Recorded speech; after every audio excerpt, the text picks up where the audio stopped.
Hiduplah seorang istri solehah yang bertakwa kepada Allah dan selalu menjalankan kewajibannya. Dia sudah 5 tahun belum dikaruniai seorang anak. Akan tetapi, ia sangat sabar selama beberapa tahun ini dan selalu berdoa agar cepat dikaruniai seorang anak. Sesekali orang-orang di sekelilingnya mencoba untuk menghiburnya. Ia pun tersenyum dan mengingat hadis Rasulullah Shallallahu Alaihi Wasallam. Kebahagiaan seorang anak Adam adalah ridho atas ketetapan Allah kepadanya. Dan ketidakbahagiaan seseorang adalah merasa kurang atas ketetapan yang telah ditentukan padanya.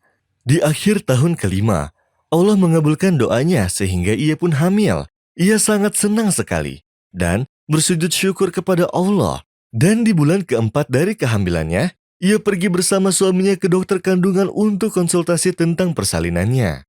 Ia pun terkejut dengan perkataan dokter padanya, janin yang kamu kandung mempunyai kelainan dan ia seperti gurita. Maka janin itu harus digugurkan untuk menjaga keselamatanmu karena bentuknya besar dan sangat berbahaya untukmu ketika melahirkan.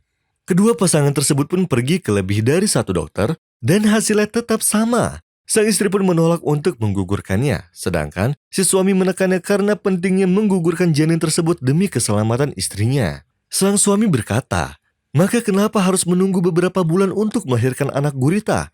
Ia akan cepat mati. Dan ada kemungkinan dirimu yang akan mati." Tetapi istrinya bersikeras menolaknya dan berkata, "Ini adalah ketentuan Allah untukku, dan aku akan ridho terhadapnya. Aku tidak akan membunuh anakku.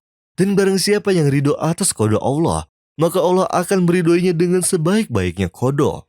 Sang suami pun mengusir istrinya ke rumah keluarganya. Ia pun tidak merasa marah ataupun menyesal, karena ia hanya mengingat hadis Rasulullah Shallallahu Alaihi Wasallam. Tuhan kita Tabaraka wa Ta'ala turun ke langit dunia saat sepertiga pada malam terakhir. Lantas Allah Subhanahu wa Ta'ala berfirman, "Siapa yang berdoa kepadaku, maka akan aku kabulkan. Siapa yang meminta ampun kepadaku, maka akan aku ampuni." Dari hari itu istrinya pun bertekad untuk bangun di sepertiga akhir malam, mendirikan sholat dan berdoa untuk anaknya yang belum lahir. وَإِذَا سَأَلَكَ عِبَادِي عَنِّي فَإِنِّي قَرِيبٌ أُجِيبُ دَعْوَةَ الدَّاعِ إِذَا دَعَانِ فَلْيَسْتَجِيبُوا لِي وَلْيُؤْمِنُوا بِي لَعَلَّهُمْ يَرْشُدُونَ.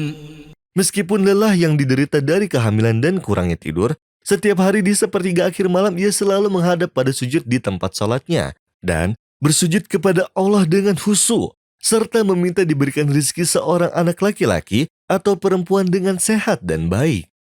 Ia pun terus berdoa dan menangis serta tidak bosan sehari pun selama masa kehamilannya.